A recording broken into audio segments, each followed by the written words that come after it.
We slowly followed behind one of the angels, using the trees as cover and watching him closely to see if there's any signs that he notices us tailing him. Eventually, he met up with a group of 3 others. Leo gave us a signal to stop. He had us come in close, giving us directions. Jeek and I were to stay put. He and Grunt will try to get closer and see if they can hear the conversation. They seemed to speak briefly, and the other 3 angels flew off. The original angel we were tailing slowly descended, right in the area of where Grunt and Leo was hiding. I looked at Jeek, hoping he could read my thoughts. I was worried about Leo and Grunt, since the angel descended right next to them. But he just smiled at me and gave a thumbs up. I don't know what that was supposed to mean. All I could do is stay put and wait, right as I finished that thought. Grunt and Leo came running past us with so much force I thought I would be knocked down by the wind. Jeek took off right after them. I was stunned for a moment, then quickly ran with all my force as well to catch up with the group. As I was running, I looked up and saw Leo was running with a person draped across his shoulder. As I continued to look and noticed the wings on the person's back, it's the angel. Leo and Grunt kidnapped the angel. I was running with all my might, so my exertion was stronger than my fear. We ran forever, then Leo suddenly stopped and surveyed the landscape. Leo said, "Good, we have made it back to our forest." I dropped to my knees. I was struggling to catch my breath. I don't think I have ever run this hard in my past life or now. I was on the verge of vomiting when I heard Grunt come over me. "Good job, Slowpoke, you were able to keep up. We caught one for you. You can ask him whatever questions you want. Well, when you can speak again, because it looks like you're having trouble breathing, ha ha ha ha." I was breathing heavily, but in between the few gasps of air I had, I managed to get out 2 words at Grunt. "Fuck you, Grunt." "Fuck you? What does that mean, Slowpoke?" "It means, get away from me. Some thanks I get for risking my life for you."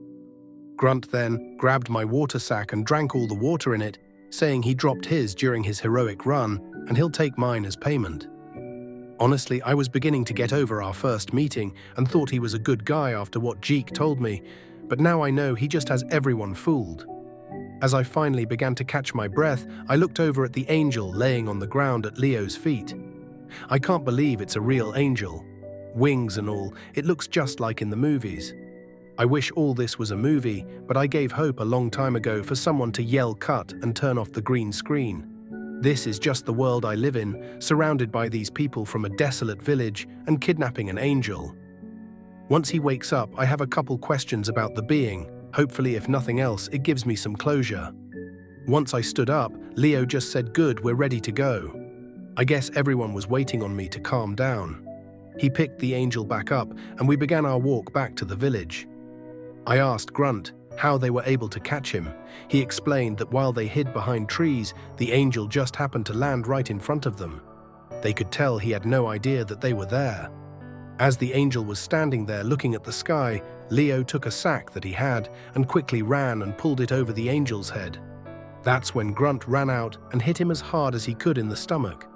The angel then stopped struggling and just went down. I knew Grunt's monstrous strength. Hell, all of them could rival Olympians in the village. I began to wonder if the angel was not knocked out, but simply dead from Grunt's attack.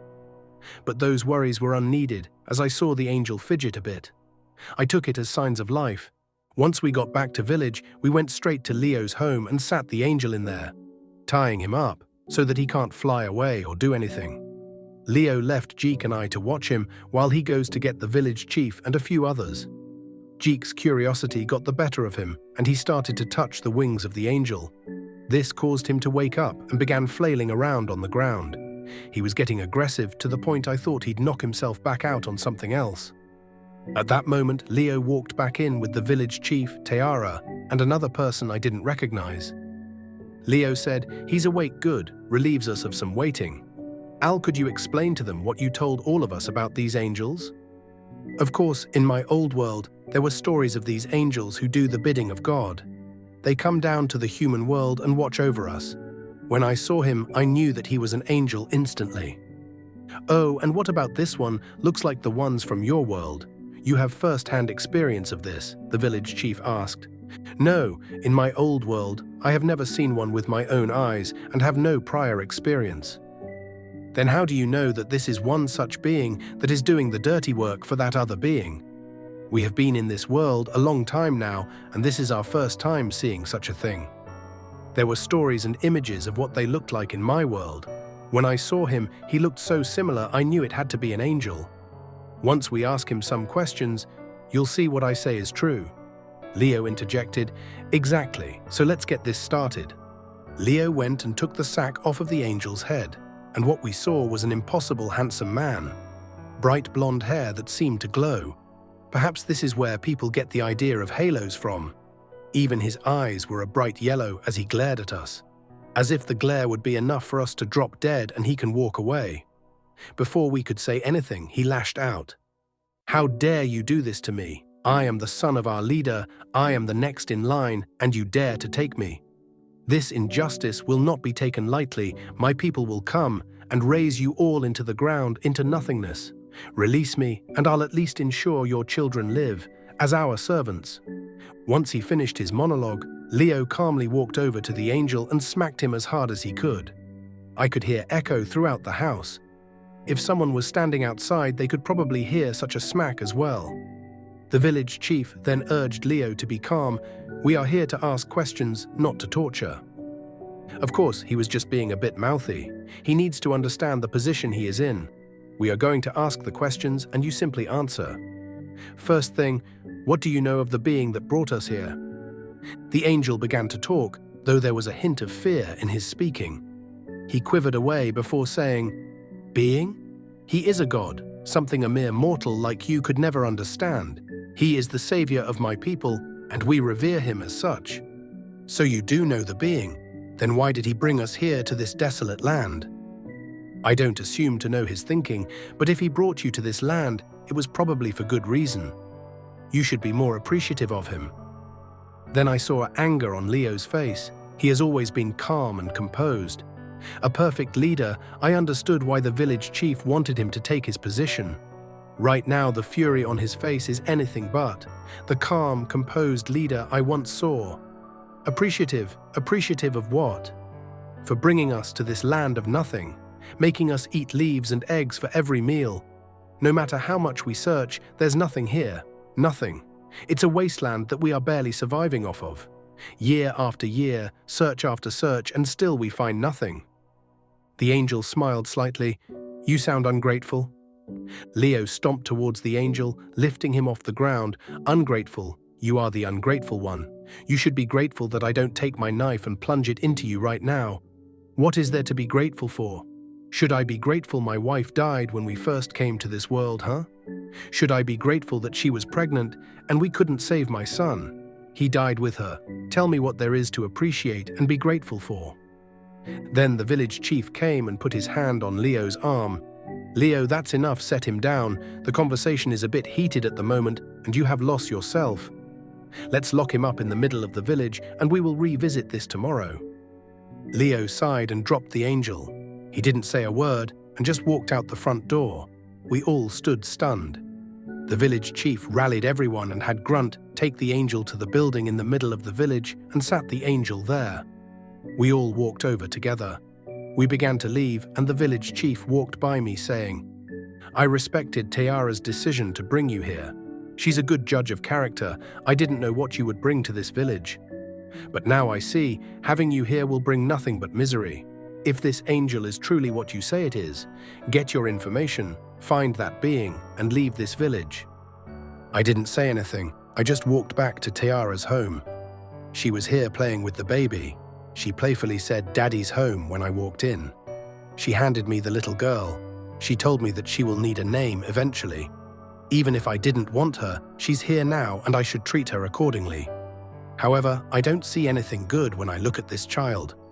For all I know, this is another trick by the being, or he is simply using the baby to keep track of me. I don't know, this whole ordeal has just been too much for me.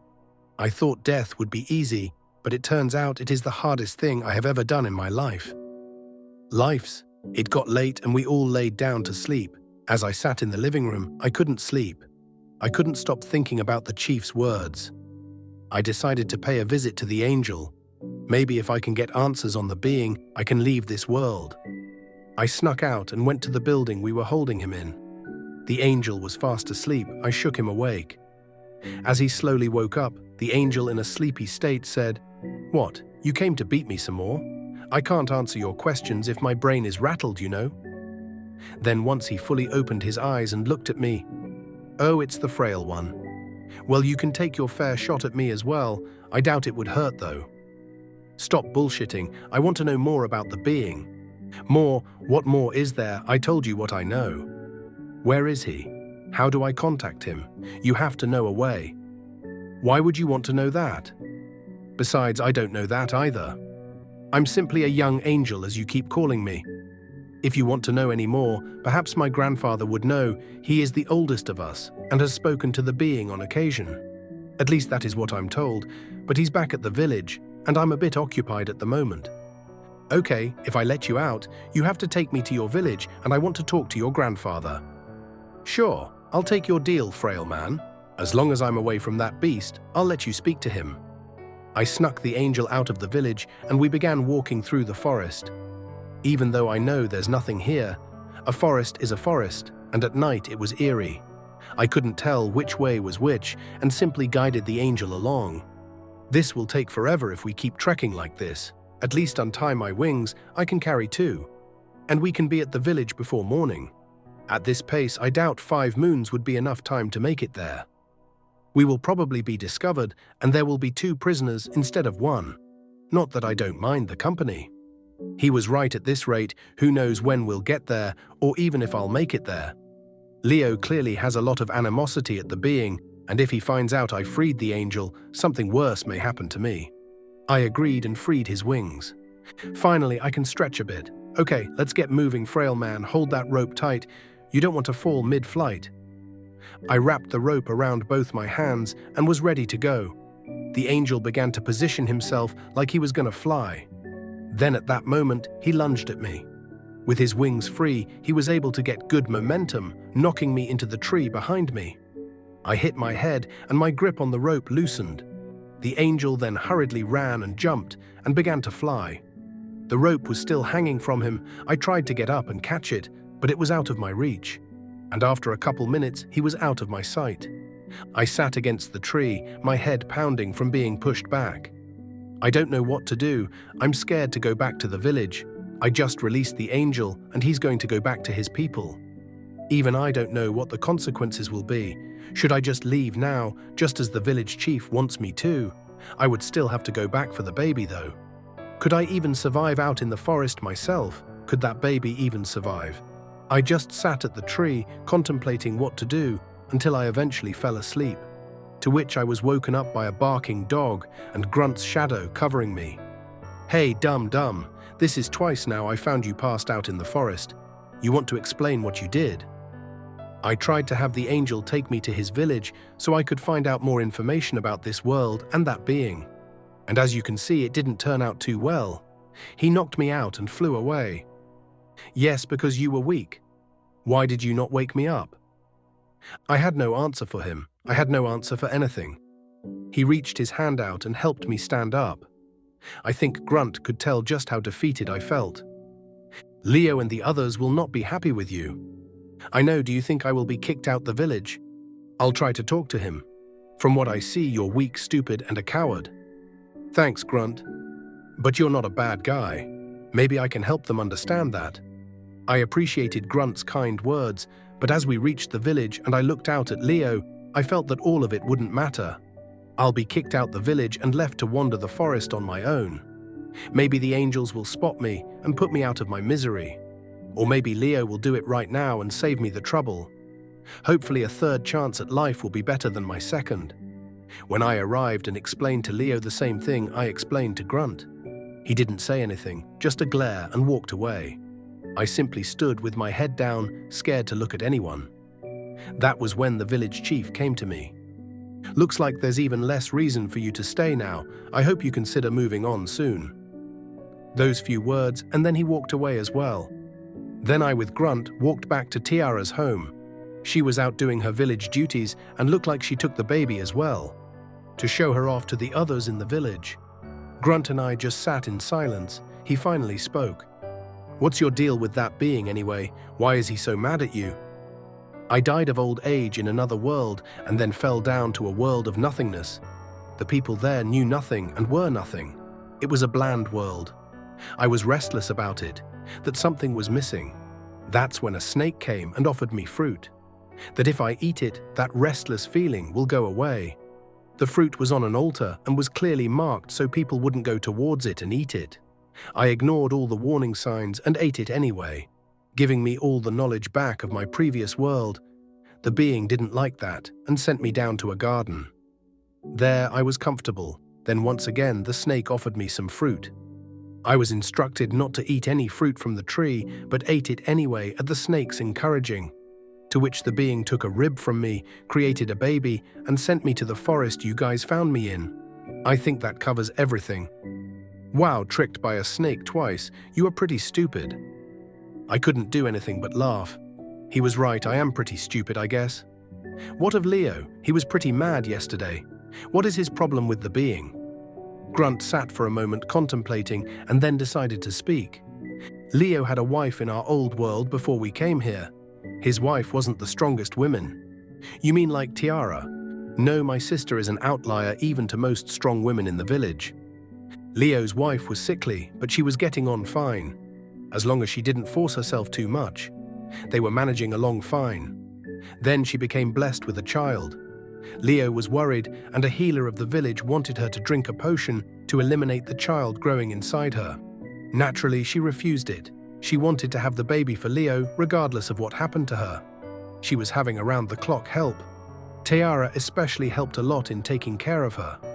It was looking promising that she would have the child and likely survive as well. Then that's when the being came. I remember him just standing in the middle of our village, then suddenly I became lightheaded and fell to the ground. When I came to, we were here in this world. When we first came here, I heard a voice that sounded like it was coming from inside my head. This world is yours to build.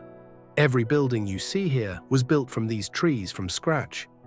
When we first came, there were no such things. The only thing that was here was the animals. Then tragedy happened. I don't know if it was the new environment or the shock from everything happening, but Leo's wife began to worsen rapidly. Everyone scrambled to quickly make a little shelter for her to stay in. All we had at the time was water. It was a little later we figured out the eggs and grass. It took about 10 moons for her to pass. Once it happened, the healer quickly tried to save the baby. While it would still be small, it would be possible for the baby to survive. However, he went with his mother. Leo wasn't himself for a long time after that. I think seeing that angel and speaking of the being brought up those old memories. That being, he claims to be a god, claimed that what he is doing is not trying to harm people. But it seems it's more than just me that felt his wrath. What happened, Ed, was unfortunate, but honestly, that being, that god, I feel as if he... Suddenly, the door swung open. It was Jeek. Leo wants to see everyone in the middle of the village. We walked towards the center of the village and everyone was gathered there. There were a lot of people I was seeing for the first time. I see I was being avoided for being unknown in the village. A couple of the women in the village gave me compliments on how cute my daughter was, and then I was called forward by Leo. He began speaking, letting everyone know what happened and that the angel escaped our capture. I began to shy away, but surprisingly Leo didn't mention that I was the one that let him get away. But now we have to be careful. Although a bag was on top of his head, they still may be able to find our settlement. Considering the fact that they are creatures of the sky and able to quickly move, there will be nightly watches that will happen for a few weeks. 2 people walking around keeping eyes on the village. We'll make multiple pits that are flammable and make quick fires. If anyone sees something to alert the village, use the torch you're carrying to light those fires and quickly begin to wake everyone up. All the men in the village participated, the women in the meanwhile started making weapons for war. We know that they fly in the air and will try to use that to their advantage, and they started making these tools with rocks tied on the end of rope. And it's designed in such a way that when you throw and hit your target, it wraps around them. Something like a bowler. Some of them had longer rope, so when it wraps around, you can pull them down. The village started its preparation, and we began our nightly patrols. For a couple weeks, nothing happened. Perhaps they decided not to pursue us. The villages are so far away. There's no way we would come in contact mistakenly anyway if they avoid that side of the forest. You could tell the village was beginning to relax. Jeek even brought it up to Leo, asking how long they were going to continue to do this for. Leo quickly scolded Jeek and told him not to relax and be prevalent at all times. Little did Leo know Jeek has already been caught sneaking off and sleeping a couple times in the last few patrols. I didn't know how to feel. While I'm grateful nothing has happened to the village due to my mistakes, if I never see them again, I may never get the answers I'm looking for. The village chief has not let up on his verbal assaults of me either, wanting me to leave. Perhaps if I go looking for them and leave the baby here, I know it will be safe with Tiara. Right when we began to relax, tragedy struck. One of the patrols, when it was me and Jeek. He convinced me to relax. There's been nothing happening and he was a little hungry. We went to Jeek's home, had a meal and relaxed. We spent a long time talking and fell asleep. The next morning, we were woken up to a scream we heard. Quickly, me and Jeek ran out of the house to see what was happening. In the middle of the village where we kept the animals. The cow and chicken had arrows in them. Those animals were vital to the community. Leo came walking out the building and said that a note was left. "You took my son, I took your herd. Consider us even. Where were you two last night? Jeek Avenue. It was your turn to patrol the village, yet 2 of our animals are dead and nobody noticed till the morning." Jeek pleaded, "I'm sorry, Leo. It's just the last few weeks it's been so quiet and—" "Enough with the excuses," Leo said as he hit the door of the building, knocking it off the hinges. "I told you to be vigilant. I told you not to let your guard down, to take this seriously. Yet you two are sleeping peacefully as the village was terrorized. Now what should I do? Should I offer you 2 up as collateral and ask for peace and negotiate? Will that bring these animals back? We have small children. We need these animals. What will we do now? Huh, Al, what will we do now with these angels of yours?" "I don't know, Leo, I'm sorry. The more you say it, the less it means. All that's left is war.